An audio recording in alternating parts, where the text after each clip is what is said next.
Tahun 2025 menjadi ujian serius bagi sektor energi nasional. Bencana alam di Sumatera yang berdampak pada pasokan listrik, BBM, dan LPG. Di sisi lain, pemerintah juga harus menjaga pasokan dan stabilitas pada periode Natal dan Tahun Baru. Lalu bagaimana Kementerian Energi dan Sumber Daya Mineral (ESDM) memastikan ketahanan energi nasional tetap terjaga? Kita akan membahas langsung dengan Menteri ESDM Bapak Bahlil Lahadalia. Selamat siang Pak Bahlil. Selamat siang Mbak Sita. Terima kasih sudah hadir di Studio TV One. Sehat ya Pak ya? Sehat, alhamdulillah. Alhamdulillah. Pak, kita langsung ke topik yang menjadi sorotan publik saat ini. Pemulihan pasca bencana di Sumatera ya Pak ya.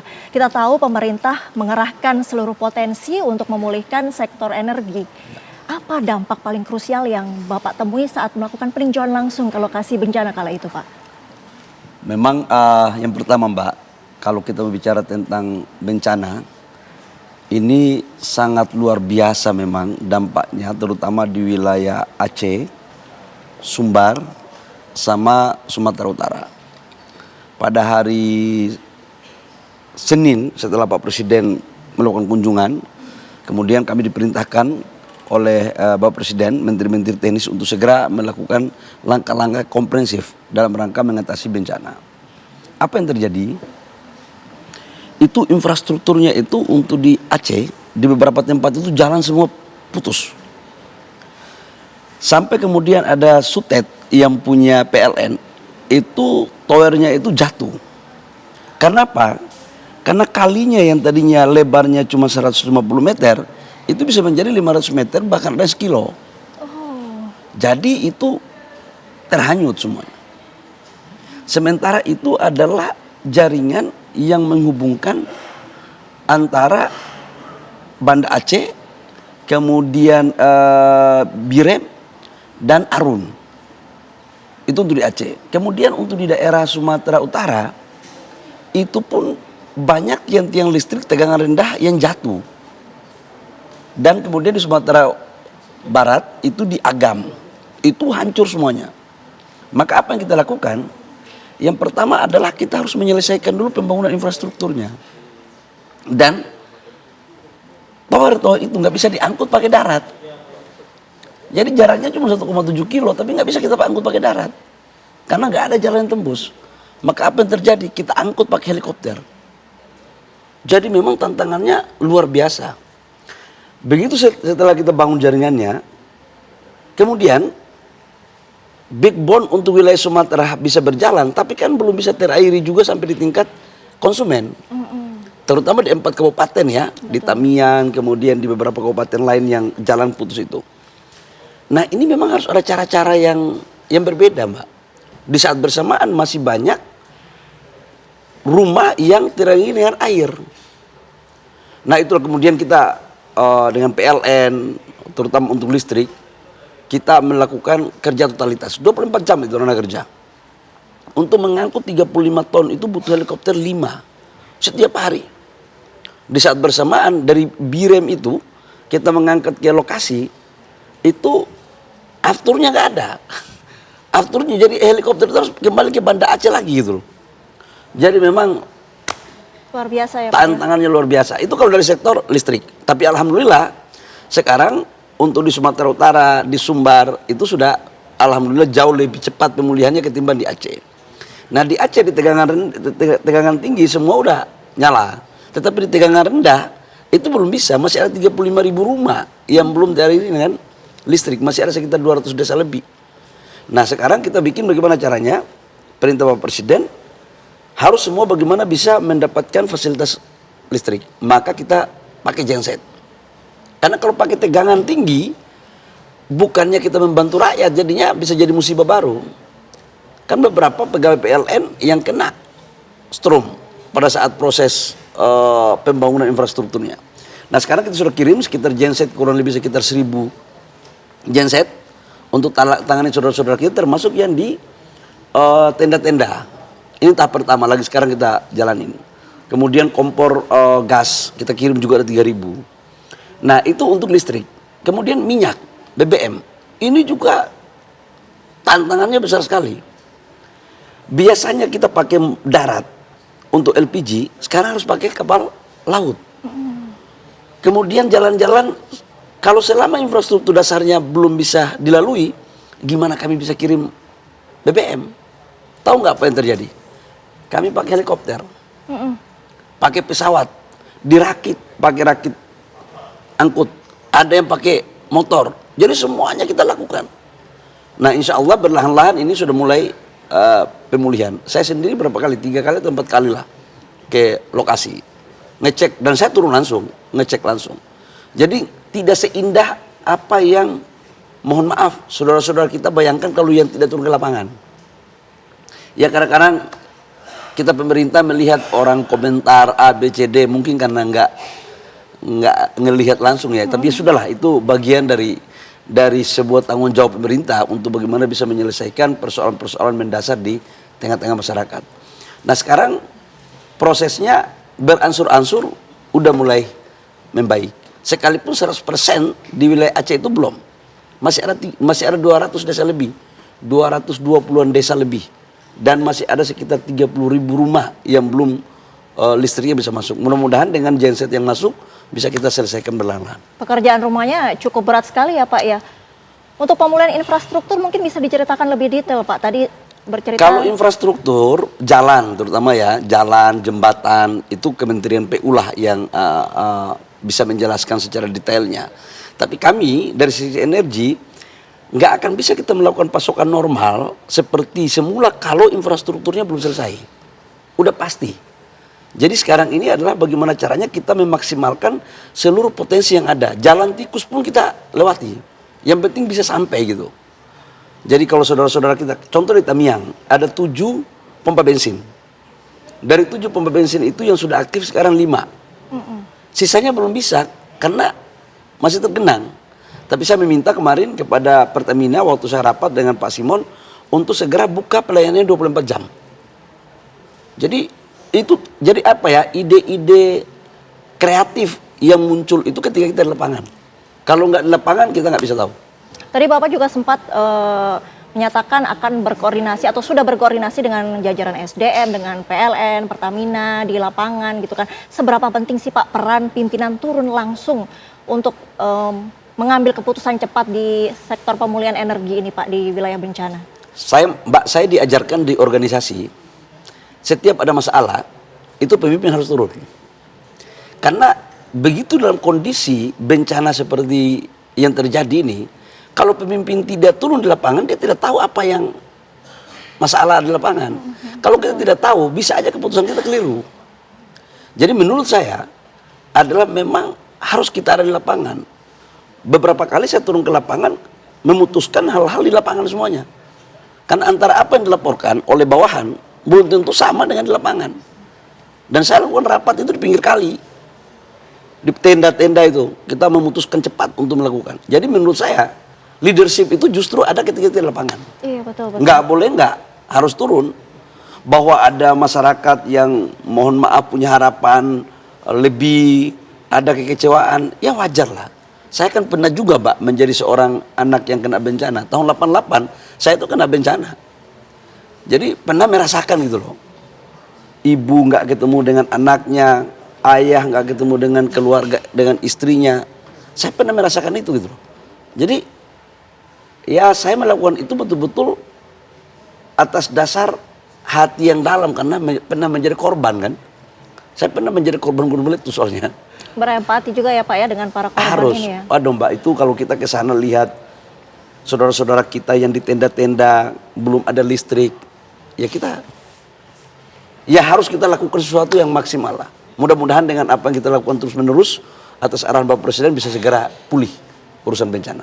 Bapak tadi bercerita sudah beberapa kali juga ya Pak ke lokasi bencana di Sumatera ini. Bapak melihat tower-tower tadi diceritakan sempat runtuh. Bagaimana Bapak melihat hal itu? Bisa diceritakan mungkin Pak Bahlil? Ini memang apa ya, sutet itu ada 5, ada 10 sutet di Birem. Yang saya turun itu ke Birem ya, itu tower-tower yang tinggi-tinggi itu. Kalinya itu sebenarnya cuma 200 meter, 150 sampai 200 gitu loh. Jadi tiang-tiangnya itu dibikin di pinggir kurang lebih sekitar 500. Secara rasional manusia itu udah aman. Tapi kan kalinya melebar menjadi 600 meter, jadi terhanyut semua. Sedih, sedih saya. Bagaimana kondisinya sekarang Pak Bahlil? Oh sekarang sudah. Jadi kita bangun infrastrukturnya, tower-tower yang kita bangun dengan cara sebagian materialnya kita pakai helikopter dan sekarang udah nggak ada isu. Kalau untuk urusan tower dan jaringan tinggi udah nggak ada isu. Sekarang yang menjadi isu itulah jaringan tegangan rendah. Nah itu nggak akan bisa kalau infrastruktur dasarnya untuk kita bangun tiang-tiangnya belum bisa kita lakukan. Jadi harus jalannya jadi dulu baru kita lakukan. Yang kedua airnya meredah dulu baru bisa kita lakukan. Gitu. Baik, Pak, tadi sempat disebutkan tentang pengiriman 1.000 genset dan juga 3.000 kompor gas. Ini didistribusikan ke wilayah mana saja, Pak? Kami distribusikan khususnya kepada daerah-daerah yang belum bisa dilalui dengan jaringan listrik tegangan rendah. Itu khususnya ada sekitar 200 kecamatan lebih, 224 desa. Dan ini untuk tenda-tenda juga, tenda-tenda saudara-saudara kita, tenda-tenda pengungsian. Nah, ini kita distribusikan. Dan itu untuk membawa itu, sebagian itu pakai rakit. Ada yang pakai jalan kaki. Dapat motor baru di jalan. Jadi tim SDM sama PLN yang melakukan. Terus kemudian kita kolaborasi juga dengan Pertamina. Agar apa? Jangan sampai gensetnya ada, minyaknya nggak ada. Itu juga tantangan tersendiri tuh. Jadi kita membuat tim terpadu. Kita dorong mesin gensetnya sekaligus dengan BBM-nya. Tapi mendistribusikan bantuan genset dan juga kompor gas ini tentu butuh bahan bakar ya Pak ya. Pasokannya seperti apa nanti dijawab usai jeda ya. Kabar Merah Putih masih akan kembali usai jeda. Kembali di Kabar Merah Putih bersama Menteri SDM Bapak Bahlil Lahadalia. Pak, tadi sudah sempat disinggung mengenai distribusi 1.000 genset dan 3.000 kompor gas. Tapi kan aksesnya masih terputus, masih banyak kendala, kemudian pasokan BBM-nya juga mungkin. Bagaimana cara pendistribusiannya supaya merata itu Pak? Jadi kita sebelum kita distribusi itu kan kita sudah mempunyai peta. Lokasi-lokasi di mana aja yang akan kita kirim. Nah, tim kita spot di sana antara PLN dan Pertamina. Jadi Pertamina yang bagian mensuplai BBM-nya. Kemudian yang membawa gensetnya ini adalah teman-teman dari PLN. Sama Kementerian SDM. BPH Migas juga ikut di situ. Nah, bagi daerah-daerah yang infrastrukturnya belum bisa dilalui, sebagian masih pakai pesawat, pakai heli, turunkan itunya. Tapi kalau jalan yang sudah bisa dilalui dengan motor, itu kita pakai motor. Nah, tapi semakin hari infrastrukturnya itu perbaikannya semakin perubahannya semakin baik.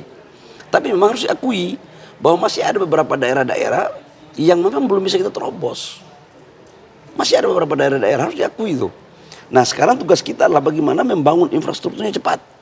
Supaya semua distribusi logistik bisa masuk. Nah khusus untuk listrik, kita dengan harapannya dengan genset ini, bisa menerobos daerah-daerah yang selama ini belum bisa terjangkau. Nah setelah itu baru kita dorong lagi LPG.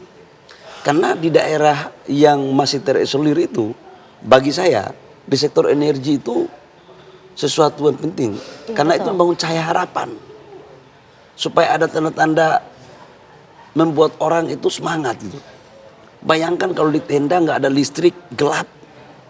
Waduh karena waktu hari pertama saya datang, pertama kali, di hari ke-4 atau hari ke-5, itu saya sengaja mencoba untuk nginep di tenda juga supaya kita rasain lah. Saya ajak itu dirut PLN, Pertamina semua kita sambil bertendaria lah gitu. Supaya mereka juga supaya tahu gimana kalau kita di dalam tenda dan supaya bisa kita melakukan kerja cepat gitu. Seiring dengan pemberian bantuan genset tadi ya Pak ya, tapi kan pembangunan pemulihan infrastruktur energi ini sudah berjalan ya Pak ya. Apa sudah semua bisa dioperasikan secara normal saat ini Pak? Kalau infrastruktur untuk tegangan tinggi, semua udah normal. Sudah normal? Udah normal, kalau yang tegangan tinggi. Yang belum itu adalah tegangan rendah. Kan semacam jalan tolnya, kalau listrik itu semacam ada jalan tolnya, itu tegangan tingginya punya. Tapi kan harus ada jalan tikusnya. Nah ini tegangan rendah. Itu sebagian belum. Kenapa belum? Karena tiang-tiangnya itu belum bisa berdiri. Mau ngangkut pakai apa kalau jalannya belum bisa dilewati, maka kita lakukan spot sambil berjalan gitu. Jadi perbaikinya nggak bisa sekaligus dia bertahap. Bertahap ya Pak? Bertahap, dia bertahap. Saya sering, Bapak Presiden selalu menganalogikan, kita nggak punya tongkat Musa untuk bisa langsung kerja sekaligus. Tapi berlahan-lahan ke sini udah mulai membaik. Di Tamiang sekalipun belum 100%, masih ada desa-desa yang belum juga, tapi berlangsung-angsur dalam kotanya juga udah mulai membaik untuk urusan BBM dan listrik. Tapi belum 100% ya, saya harus katakan. Kalau untuk daerah Sumatera Utara dan Sumatera Barat, Pak? Sumut sama Sumbar udah relatif nggak ada isu, udah selesai. Contoh kemarin Sumut itu kan isunya itu adalah di Tapteng, kemudian di Tapsel, kemudian di Sibolga. Waktu pertama saya ke sana itu isunya adalah listrik BBM.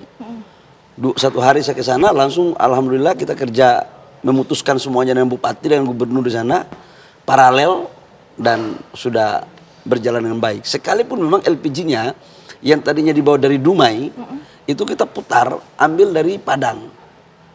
Jadi Padang itu jadi hub untuk mengcover beberapa kabupaten yang kena di Sumatera Utara.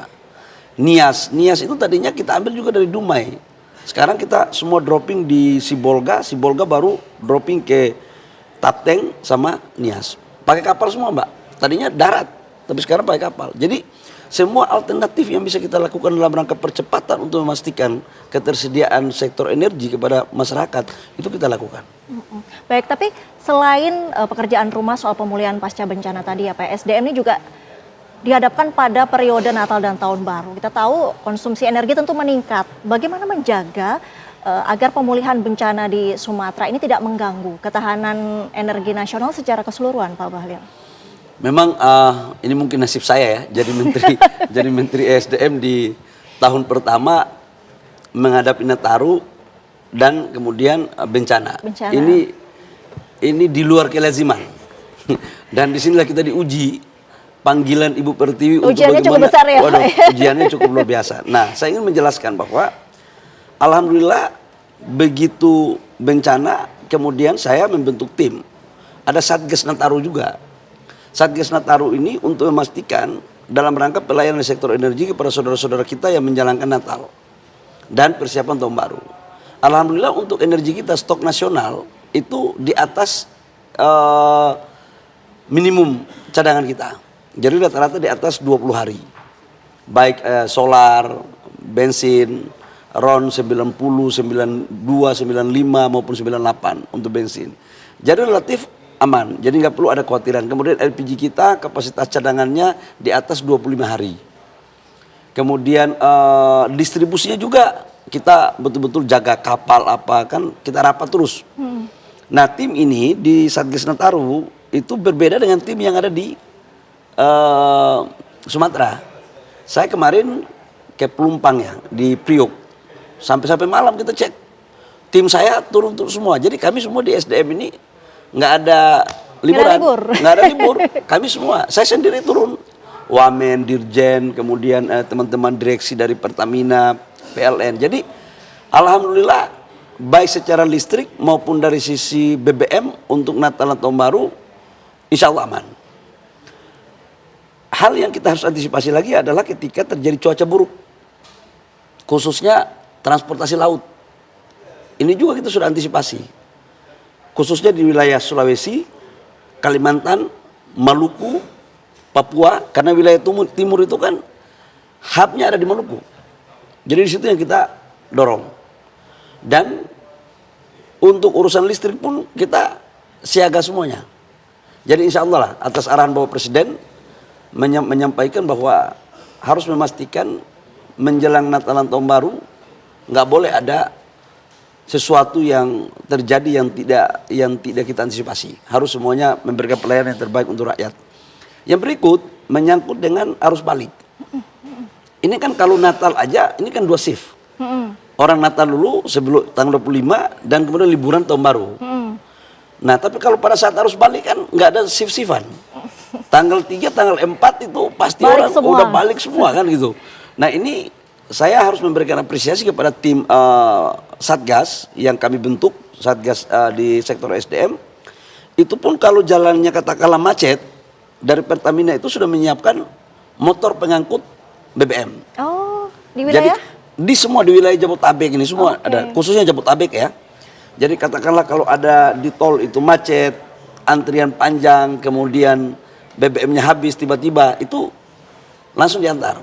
Ada nomor kontak dari tim Satgas, bisa dikabari, langsung diantar. Jadi berbagai alternatif kreativitas yang teman-teman bangun itu dalam rangka memberikan pelayanan yang terbaik lah untuk rakyat. Jadi perhatiannya terbagi ya Pak ya antara fokus di pemulihan bencana Sumatera dan juga untuk libur Nataru dan juga Tahun Baru ini ya Pak ya. Tapi apakah ada fokus lebih besar untuk pemulihan bencana di Sumatera Pak? Sama-sama kita membuat fokus. Karena itu saya membuat timnya berbeda. Satgas Nataru tidak beririsan untuk juga menghandle persoalan di Sumatera. Jadi tim Sumatera sendiri stay. Begitupun tim Sumatera, dia nggak boleh diganggu untuk mengurus Nataru. Supaya apa? Masing-masing fokus. Dua-duanya sangat penting bagi saya. Jadi bukan ada yang diprioritaskan dan ada yang tidak diprioritaskan. Bagi saya dua-duanya diprioritaskan. Karena itu timnya kita bentuk tim yang terpisah. Kalau untuk potensi geologi sendiri Pak, ini kan di bawah Kementerian SDM juga ya. Bagaimana kinerja dari SDM ini persiapan untuk Tahun Baru dan Natal ini Pak? Kemarin saya ke Badan Geologi di Bandung. Di sana memang kita kan gunung api meletus, gunung api, kemudian tanah bergeser, semua memang di Badan Geologi. Alhamdulillah dari sekitar 9 gunung berapi, ada sekitar yang statusnya di level 3 itu ada sekitar 6 dan masih terkendali. Kemudian tanah pergeseran tanah pun insya Allah selama cuaca hujannya tidak terlalu tinggi itu sudah bisa dimitigasi. Dan kita kan setiap 2 minggu sekali memberikan rilis dan menyampaikan kepada gubernur masing-masing. Jadi di Badan Geologi itu saya meminta mereka untuk mengirimkan informasi setiap potensi yang akan terjadi. Sehingga apa antisipasinya bisa kita lakukan secara dini. Tidak boleh sudah terjadi baru kita kabari. Jadi 2 minggu, tadinya 1 bulan. Aku bilang jangan 1 bulan, per 2 minggu kita lakukan. Jadi pemulihan bencana juga berjalan ya Pak ya, mitigasi bencana geologi juga difokuskan, diberikan edukasi juga untuk masyarakat, termasuk juga untuk persiapan Tahun Baru dan Natal itu ya Pak ya. Pak, kita berbicara soal capaian kinerja SDM nih Pak sekarang kan. Kita tahu capaian kinerja SDM ini selalu dinilai berdasarkan angka gitu kan Pak. Apa capaian di sepanjang tahun 2025 ini yang memiliki dampak ekonomi langsung pada masyarakat? Ya Mbak, memang di sektor SDM ini kan menyangkut dengan pasal 33. Hajat hidup orang banyak ini. Jadi di sektor mineral batu bara, oil and gas, kemudian di bidang energi baru terbarukan, di bidang listrik, semuanya ada di kita. Jadi target di APBN kan kementerian itu merujuk pada apa yang diberikan dalam target APBN. Satu dulu ya. Contoh di sektor lifting minyak. Target APBN kita kan 605.000 barel per day. Mbak, sudah 10 tahun lebih kita itu nggak pernah mencapai target APBN lifting. Coba tunjukkan kepada saya sejak tahun berapa? 2008 itu terakhir kalau nggak salah. 2008 Pak. Terakhir. Sampai ke sini kita itu nggak pernah mencapai target lifting dalam APBN. Alhamdulillah di tahun ini itu atas arahan Bapak Presiden memberikan ruang kepada kami dan SKK untuk mencari terobosan-terobosan untuk bagaimana target lifting kita bisa tercapai. Insya Allah tolong doain ya, sekalipun kemarin ada bencana, banyak juga produksi minyak kita yang terganggu, target kita insya Allah akan tercapai di 2025. Jadi ini 10 tahun terakhir mencapai target ya Pak ya. Nanti kita bahas usai jeda ya Pak ya, tetaplah di Kabar Merah Putih. Masih bersama Menteri SDM Pak Bahlil Lahadalia. Pak tadi sempat disinggung soal target yang tercapai target lifting setelah 10 tahun belum pernah tercapai, tahun ini tercapai. Apa terobosan yang dilakukan Pak Bahlil Pak? Memang pertama kita melakukan apa yang disebut dengan penyederhanaan regulasi. Total sumur kita itu kan sebenarnya ada kurang lebih sekitar 40.000 sumur. Tapi sumur yang berfungsi itu hanya sekitar 16.000 sekian. Banyak yang ideal well. Dan sumur-sumur kita ini kan sumur-sumur tua. Dan karena itu butuh kreativitas. Ada sekitar 300 sumur yang sudah selesai POD tapi nggak bisa tereksekusi, masih jalan-jalan. Maka saya membuat namanya ada tim kecil ya, think tank, semacam satgas kecil begitu, untuk membuat terobosan. Jadi kita membantu teman-teman pengusaha K3S. Apa yang harus negara bisa bantu. Jadi sifatnya kita tidak menunggu, tapi kita juga proaktif. Nah, alhamdulillah sekarang dengan berbagai intervensi, teknologi semacam EOR, kemudian ada pengeboran yang tadinya lurus, sekarang ada horizontal. Kemudian bagaimana caranya bisa kita melakukan percepatan di sektor perizinan. Nah, target lifting kita bisa tercapai. Dan di sektor SDM itu Mbak, tahu berapa persen total kontribusinya kepada negara? PDB-nya itu kurang lebih sekitar 15-16%. Jadi PNBP kita itu 10-12%. Nah, PNBP kita tahun ini kurang lebih sekitar 270 triliun. Kalau pendapatan negara kita itu taruhlah katakanlah 3.000, berarti kurang lebih sekitar 15-16% itu dari sektor SDM. Itu plus PPN, pajak badan, dan PNBP. Tapi PNBP yang paling besar. PNBP yang paling besar dari sektor SDM. Nah, kalau lifting ini naik, otomatis kontribusinya kepada negara. Dapat pendapatan negara bagi hasil. Yang kedua, kita mengurangi devisa kita. Impor kita itu kan setiap tahun kita melakukan impor BBM dengan LPG itu hampir sekitar 500 triliun, kurang lebih. Berapa besar devisa kita tiap tahun terus itu kita lakukan. Sementara sumber daya alam kita ada, bukan nggak punya. Cuma perbedaannya adalah mengelola minyak itu berbeda dengan mengelola tambang. Minyak itu kan eksplorasinya kan butuh waktu 3 tahun sampai 5 tahun. Jadi dibutuhkan satu perencanaan yang matang. Contoh katakanlah sekarang di Blok Masela. Berapa puluh tahun nggak jalan-jalan? 26 tahun. Setelah kita memberikan teguran, baru sekarang jalan. Nah, rencananya insya Allah akan produksi di 2029. Tapi saya minta tarik di 2028. Sekarang proses tendernya udah jalan. Yang kayak gitu-gitu Mbak. Jadi kecepatan kita dalam eksekusi. Jadi persoalan di SDM itu tidak hanya pada konteks bagaimana memahami konsep secara teoritis, tapi juga harus ada punya keberanian untuk mengeksekusi. Karena berhadapan langsung dengan pengusaha, masyarakat, dan kebutuhan negara. Dan saya pikir ini memang pasti banyak yang akan merasa ya terganggu lah. Karena begitu produksi naik, impor nggak kita lakukan, pasti pengusaha yang melakukan impor itu merasa terganggu. Dan makanya bagi saya biasa-biasa aja. Jadi termasuk kebijakan SDM yang pro rakyat ya Pak ya, termasuk soal sumur minyak pro rakyat itu ya Pak ya? Sumur rakyat itu selama ini sebelum Indonesia merdeka pun mereka itu sudah melakukan usaha.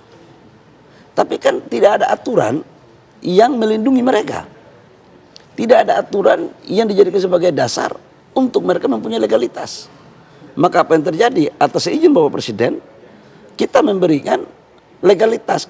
Kita legalkan mereka, tapi harus sesuai dengan kaidah-kaidah. Harus K3S-nya bagus, lingkungannya bagus, keselamatan kerjanya harus bagus. Dan kita kasih. Supaya apa? Mereka juga menjadi bagian daripada pengelolaan sumber daya alam kita. Ini implementasi pasal 33. Jadi jangan berpikir bahwa seolah-olah minyak itu hanya asing, hanya konglo-konglo pengusaha itu lagi gitu loh. Enggak boleh. Sudah saatnya memang kita harus memberikan manfaat yang sebesar-besarnya untuk rakyat. Jadi kalau memang rakyat daripada dikejar-kejar oleh oknum-oknum, orang mau cari rezeki, sumur ada di tanah mereka, kemudian mereka ambil dikejar-kejar, saya legalkan aja. Itu bagian daripada yang kita lakukan untuk rakyat. Tapi itu berhadapan juga dengan oknum-oknum, ada juga petugas atau aparat yang menampung itu, bagaimana Bapak menghadapinya itu Pak? Ya memang ini butuh nyali. Bagi saya, kepentingan rakyat, siapapun saya hadapi. Nggak ada urusan. Jadi, dan itu sudah diperintahkan oleh Bapak Presiden. Karena kalau rakyat ini kita lindungi, mereka akan bisa mencari nafkah dengan baik. Bisa mencari rezeki dengan baik. Contoh katakanlah di Sumsel. Saya kemarin di Kabupaten Musi, Banyuasin itu. Itu ada sekitar 20.000 lebih sumur di tengah-tengah masyarakat. Saya ke sana ke lokasi. Waktu saya ke sana, itu dikelola secara sederhana. Contoh katakanlah di Tuban, di Jawa Tengah, juga begitu. Saya bilang kalau enggak ini kita jaga rakyat, kalau enggak kita melindungi rakyat, terus siapa yang akan menjaga mereka? Sementara mereka itu mencari rezeki yang halal kok.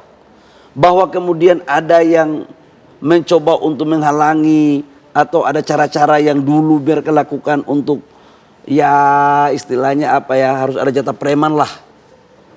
Ya kita harus hadapi ya, kayak gitu. Negara nggak boleh kalah. Gitu, Mbak. Pak, soal sektor pertambangan nih Pak, ini kan agak isu-isu yang agak sensitif ya. Kita tahu pemerintah tuh gencar membidik izin tambang yang bermasalah. Apa pesan yang ingin disampaikan Bapak melalui langkah tegas ini Pak? Wah, tambang lagi nih. Jadi gini, memang aku itu dulu sejak saya di kementerian, waktu saya masih Menteri Investasi, saya itu ketua Satgas Penataan Tambang Lahan waktu itu. Saya pernah mencabut IUP 2078 IUP. Waktu saya di Menteri Investasi sebagai ketua Satgas. Sekarang di SDM, izin-izin yang memang bermasalah, yang tidak menyelesaikan kewajibannya, dan atau izinnya digadekan di bank, ini kan nggak boleh. Ya kita harus tertibkan. Bagi saya adalah menjalankan apa yang menjadi amanah tugas saya sebagai pembantu presiden, itu merujuk pada dua hal. Pertama lah aturan, undang-undang PP dan lain-lainnya. Yang kedua perintah presiden. Saya nggak pandang bulu, saya akan lakukan. Dan kemarin kita sudah melakukan ada Satgas PKH di bawah pimpinan Pak Menhan, saya sebagai salah satu anggota. Ada orang nambang tidak ada IUP-nya di dalam kawasan hutan. Ya ini nggak boleh dong. Atau ada IUP-nya tetapi tidak ada IPPKH-nya. Ini juga harus ditertibkan. Negara ini kan ada aturan mainnya. Jangan sampai orang menganggap negara ini nggak ada pemerintahnya. Nggak benar. Maka kemudian kita harus mempunyai satu pemahaman bahwa pengusaha nggak boleh mengatur negara. Ia mengatur pengusaha adalah negara, tapi negara juga tidak boleh semena-mena sama pengusaha. Kenapa? Saling membutuhkan. Yang benar itu adalah di sektor usaha harus jalan baik, tapi juga aturan kita tegakkan supaya win-win. Karena negara juga tanpa pengusaha itu nggak bisa. Pengusaha yang bayar pajak, jadi saling membutuhkan aja, itu Mbak.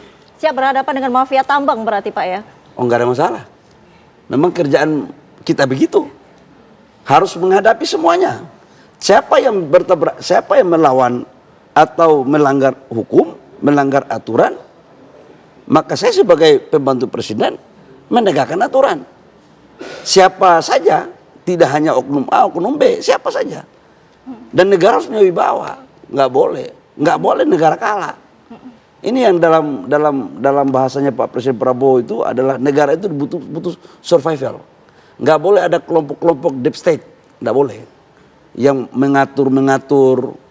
Ini untuk kebaikan rakyat. Jadi kalau ditata baik, pendapatan negara baik, bisa dapat penghasilan, maka uang itu juga yang bisa dipakai untuk pembangunan daerah. Bisa untuk makanan bergizi, bisa untuk kesehatan, bisa untuk pendidikan, bisa untuk pembangunan infrastruktur. Jadi memang di Kementerian SDM itu ya salah satu kementerian yang mengelola pasal 33 lah. Gitu.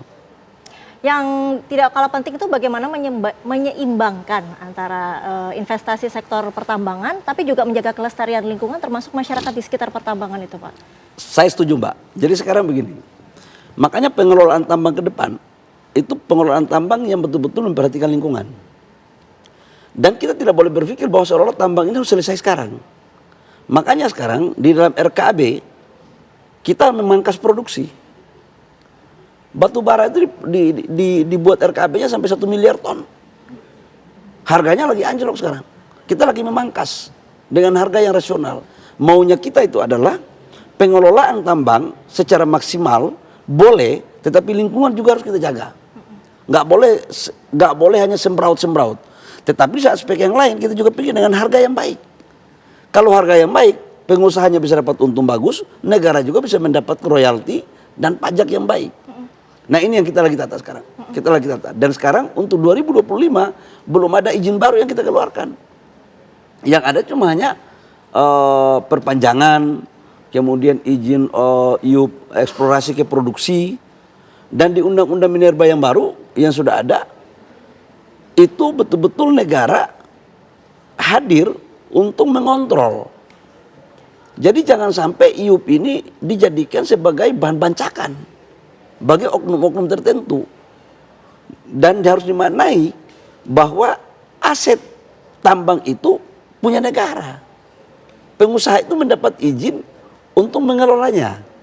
Tapi barangnya punya negara. Nah, cara pengelolaannya itu harus melewati kaidah-kaidah normal untuk menjaga keberlangsungan jangka panjang. Termasuk dalamnya adalah bagaimana pemberdayaan masyarakat. Bagaimana lingkungan. Agar juga jangan sampai masyarakat di sekitar tambang itu tidak mendapat nilai tambah yang baik. Tapi cuma bencana. Itu juga nggak boleh. Terakhir Pak, kebijakan pro rakyat yang dikeluarkan oleh Kementerian SDM ini Pak. Yang pertama, selama ini kan tambang nggak pernah dikasih untuk UMKM, koperasi. Di Undang-Undang Minerba, saya bilang kasih. Tambangnya ada di Kalimantan, ada di Sumatera, ada di Papua, ada di Sulawesi, Maluku. Kok tambang itu izinnya lebih banyak yang punya orang Jakarta? Nggak adil dong. Kalau semua mau pakai tender dengan pola-pola yang seperti kita tahu bersama, sampai kapan negara ini dibuat begini? Ya saya sebagai orang yang berproses dari daerah dan pernah menjadi pengusaha daerah, lewat kita melakukan perubahan undang-undang, kita kasih ke koperasi, kita kasih kepada organisasi kemasyarakatan. Nah, itu untuk menyangkut dengan tambang. Kemudian listrik desa. Masih ada sekitar 5.700 desa yang belum dapat listrik. Kita sekarang mulai bertahap, tahun ini 1.000 desa kita lakukan. Baik, terima kasih Pak Bahlil Lahadalia, Menteri SDM atas waktunya berbincang bersama kami. Sukses dan sehat selalu. Perbincangan tadi menutup kabar Merah Putih hari ini. Saya Sita Paprika pamit, terima kasih. Sampai jumpa.